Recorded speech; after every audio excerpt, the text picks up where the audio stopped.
sangat luar biasa dan menghebohkan bukan hanya di Indonesia, tentunya di seluruh dunia.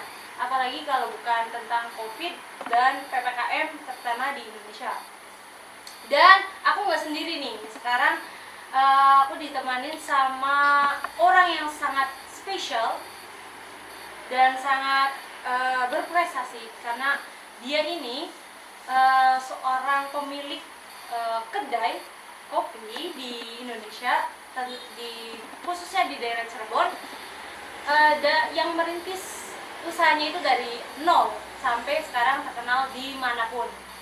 Oke, langsung aja kita panggil Mas Ilyas. Gimana?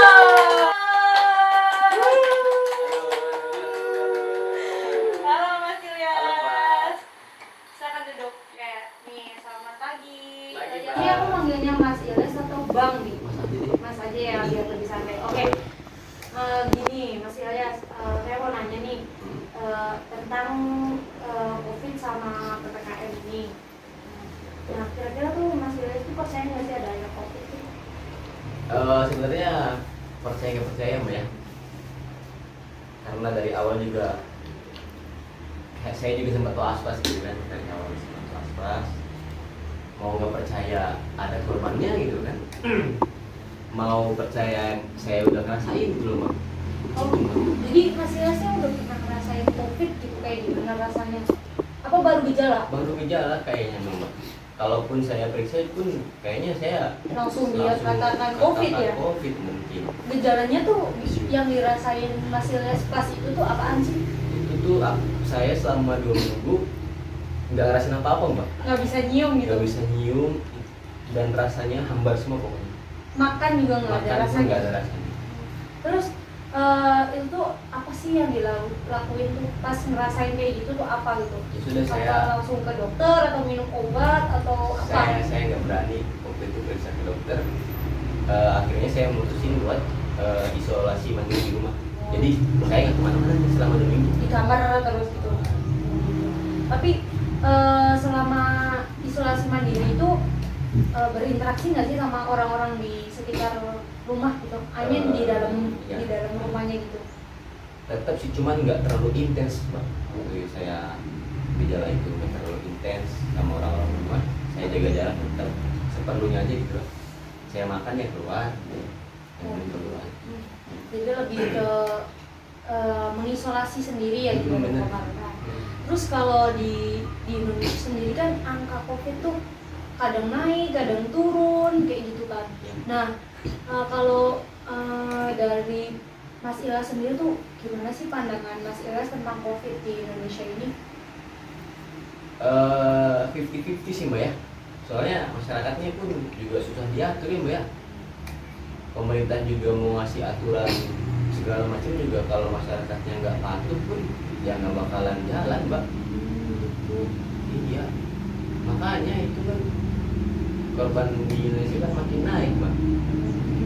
Iya sih, kalau dilihat di televisi tuh kadang ada yang di kota mana gitu sampai Ya, berapa ratus gitu sampai per hari berapa ratus. kayak gitu ya. Terus di usaha sendiri nih, di usaha Mas Ilyas sendiri kan tentang perkopian ya. Ya, betul. Nah, ini kan ada bedanya nggak sih sebelum COVID dan sesudah? Belum sesudah sih, maksudnya COVID ini gitu. Dari pendapatan, dari misalnya dari customer sendiri itu ada perbedaan nggak? Jelas ada banget Mbak itu perbedaannya. Kita kan buka sebelum pandemi ya Mbak ya. Itu masih Berarti aman-aman aja loh. Udah berapa lama nih usaha Mas Ilyas ini? 2 tahun sekarang Mbak. Oh, 2 tahun. Ya, 2 tahun sekarang jalan, 2 tahun jalan sekarang. Awal buka masih aman kita, karena kan sebelum pandemi ya. Begitu masuk pandemi, itu dari segi omset, dari customer, itu ngaruh banget Mbak. Turun drastis apa? Turunnya? Oh, turun drastis berarti sepi gitu ya? Iya, bener-bener sepi gitu. Dari bukanya jam berapa sih emang? Dari Waktu dulu kita buka malam sebenarnya. bukan dari malam aja sampai Dari tengah malam banget. Malam banget. Bayangin Mbak, cuma berapa jam gitu. Dan itu customer lagi sepi Mbak. Sempat ngerasain banget sih Mbak. Terus per pernah dengar nggak sih Mas Ilyas tuh ada yang namanya bantuan dari pemerintah buat UMKM? Oh iya itu, Nah, saya nggak pernah dengar. Nah, pernah dengar. Nah, Mas Ilyas sendiri nih dapat nggak sih bantuan itu buat terutama buat usaha Mas Ilyas sendiri? Nah, sempat waktu daftar, cuman belum di ACC Mbak, jadi kita nggak dapat bantuan UMKM gitu. Jadi kita mau sendiri, apa sendiri, pokoknya di masa pandemi ini kita bertahan gitu. Oh berarti udah daftar udah gitu Iya. tapi Nggak dari ada. pihak sananya Iya. itu belum di ACC gitu ya. Oh jadi belum selama pandemi ini belum dapat apa-apa nih. Belum dapat. Oh Ya katakanlah belum beruntung. iya belum beruntung kayak undian ya. Bener. Nah terus terus kan otomatis gak diem aja dong pemerintah Indonesia itu pasti ngasih apa, maksudnya ngasih aturan kayak dulu namanya PSBB, pernah Oh, dengar iya, PSBB di Jakarta, Itu pembatasan sosial. ya pembatasan sih. Nah sekarang yang terkenal, yang lagi kita rasain namanya PPKM, pembatasan Iya. kayak kegiatan masyarakat gitu.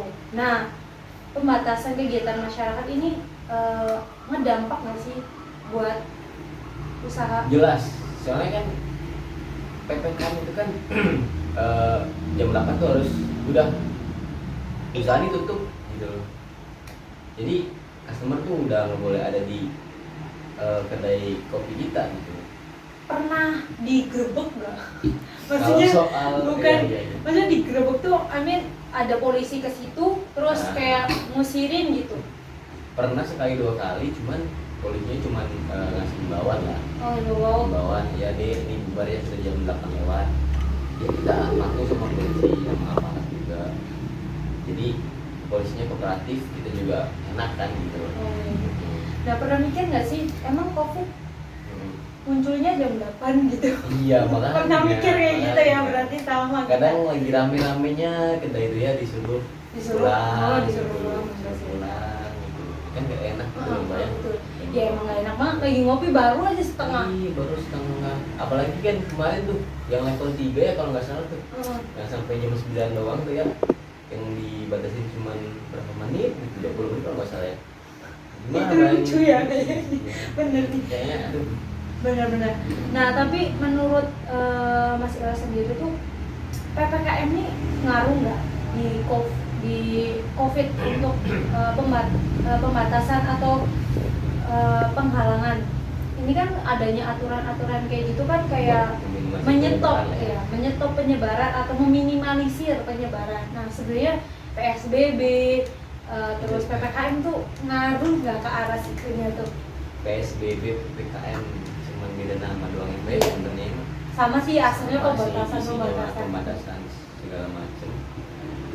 Kalau ngaruh nggak ngaruhnya sih itu kalau saya lihat ya di daerah tempat saya buka usaha itu ya nggak ngaruh. Ngaruh ya. Lu mau buka jam 8 juga sok aja, tapi beda cerita kalau malam itu.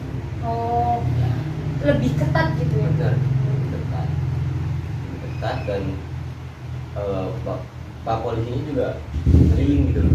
Keliling terus. Ya, terus dia ngasih bawaan kita juga diletak sama pak polisinya gitu. Tapi kalau di hari-hari biasa polisinya nggak muter gitu? Apa Kalau di hari biasa jarang Bang. jarang muter? Jarang banget. Kadang enggak sama sekali gitu? Kadang enggak sama sekali. Kadang enggak sama sekali. Berarti nggak setiap hari muter gitu. Tapi yang namanya kita orang Indonesia apalagi yang notabene biasanya keluar, Iya, keluar itu jadi biasa. biarpun udah dibilangin kayak gini kayaknya tuh Apalagi budaya ngopi. ah, Kan harus betul, malam gitu. betul. Kalau siang tuh Kayak enaknya ya, tidur. iya, teh gitu kan. Teh. Khusus buat pagi. Untuk pagi kan. Kalau Kalau budaya malam kan ngopi. Apalagi Iya, kan benar. anak-anak muda. Benar, emang gitu ya. Jadi di COVID ini berarti banyak banget pengaruhnya buat usaha, apalagi usahanya Mas Ilyas ini yang Ngaruh banget itu. biasanya khusus buat dunia malam, bukan dugem ya, tapi Ya, dunia perkopian ya dunia ini. perkopian ya. jadi ngaruh banget. Dan PPKM ini juga kayak membatasi Iya. jam tayangnya, jam operasional. operasionalnya, jam tayangnya, kedainya. Iya benar. Mas Ilyas Itu baru banget Mbak. ngaruh banget sih benar. Oke teman-teman, di sini penonton ada yang mau nanya nggak? Oh, ada, silakan perkenalkan dirinya. Nama saya Raffi, izin bertanya buat Mas dan Mbaknya. Ya, silakan. Tadi mengenai soal PKL-nya, lebih mengkulit aja ya Mas. Ada nggak solusi gitu buat pedagang-pedagang kaki lima gitu ya? Nah, sedangkan saya kan pengguna sosmed nih, sering melihat kayak bansos itu dipotong lah beberapa persennya gitu. Nah, tanggapannya tuh harus kayak gimana dan solusinya tuh harus kayak gimana? Gimana? Oke. Pertanyaannya tuh masalahnya solusi dan kayak tanggapannya tentang isu-isu yang ada di sosial media tentang bansos tuh diubah, inilah, gitu. Mudah-mudahan sih pemerintah tuh harusnya lebih peduli ya. Jangan ada kasus kayak gitu lagi kayak tadi tuh bansos yang dipotong segala macam. Yang dampaknya gitu kan ke kalangan kita juga gitu kan, harusnya kita dapat. Ini malah enggak. Ini solusinya lebih kayak pemerintah harus peduli lah. Harus sadar gitu ya Harus sadar sih. tentang bukan hanya maksudnya di dalam COVID ini jangan dimanfaatkan lah gitu Iya, ya. betul. Kan semua orang tuh kan bakal berdampak semua gitu, bukan hanya Iya. mereka aja tapi yang lebih berdampak tuh kepada masyarakat kecilnya kayak kitanya Iya. gitu, kayak usaha kita juga berkurang, pendapatan berkurang kayak gitu ya kan. Jadi kayak ada solusi gitu dari pemerintah. Jadi belum nemu solusi yang pas gitu pemerintah menurut Jadi ya masyarakat sendiri. intinya bertahanlah kita. Intinya tuh kita harus bertahan di masa pandemi ini dan PPKM ini. Begitu. Atas jawabannya. Ya. Oke teman-teman, sekian dulu acara Generasi Muda Berbicara.